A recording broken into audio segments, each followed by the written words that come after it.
गर्यो तिमीहरू जो जो अगाडि हिँडिरहेका टाउकेहरू मात्रै हो लोकतन्त्रको मध्यास हामी पनि यो लोकतन्त्र लिएर आउनको लागि लडेका मानिसहरू हौ लोकतन्त्रमा कसैको बाउको शासन चल्दैन हुकुमी शासन चल्दैन यो देश विधिको शासनले चल्नुपर्छ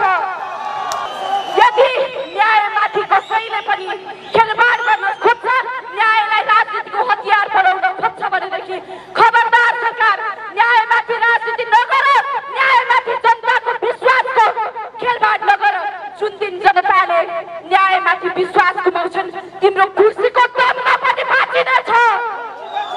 म सरकारलाई पुनः विनम्रतापूर्वक अनुरोध गर्न चाहन्छु रवि लामिछानेमाथि अनुसन्धान नगर भनेको छैन गर तर हिरासत बाहिर राखेर गर यदि हिरासतभित्र राख्न चाहन्छौ भनेदेखि के त्यस्तो प्रमाण छ तिमीसँग कि रवि लामिछाने बाहिर आयो भनेदेखि तिम्रो अनुसन्धान प्रभावित हुन्छ यो कुरा पेश गर नेपाली जनतालाई बताइदेऊ तर बिना कारण रवि लामिछानेलाई जेलभित्र राख्ने तिमीहरूको राजनीतिक षड्यन्त्रका विरुद्ध हामी सडकमा उत्रिन्छौँ याद गर इतिहासमा कुनै पनि त्यस्तो एउटा शक्ति छैन जुन अनन्तकालसम्म टिकिरहेको छ इतिहासमा राणाकालीन समय पनि जम्मा 104 वर्ष टिकेको पञ्चायत व्यवस्था पनि ढलेकै हो तिम्रो त यो जम्मा 2 तिहाईको सरकार हो त्यो पनि स्वार्थले जोडेको सरकार हो कुन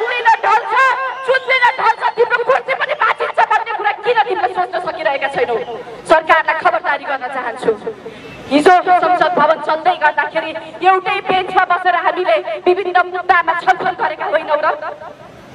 हिजो सत्ता पक्षमा भएकाहरू आज प्रतिपक्षमा छन् आज प्रतिपक्षमा भएकाहरू भोलि सत्ता पक्षमा होलान् को सत्तामा पुग्छ यो गौर कुरा हो तर कस्तो राजनीतिक संस्कार स्थापित गर्दैछौ यो इतिहासमा तिमीहरूको मूल्याङ्कन गर्नेछ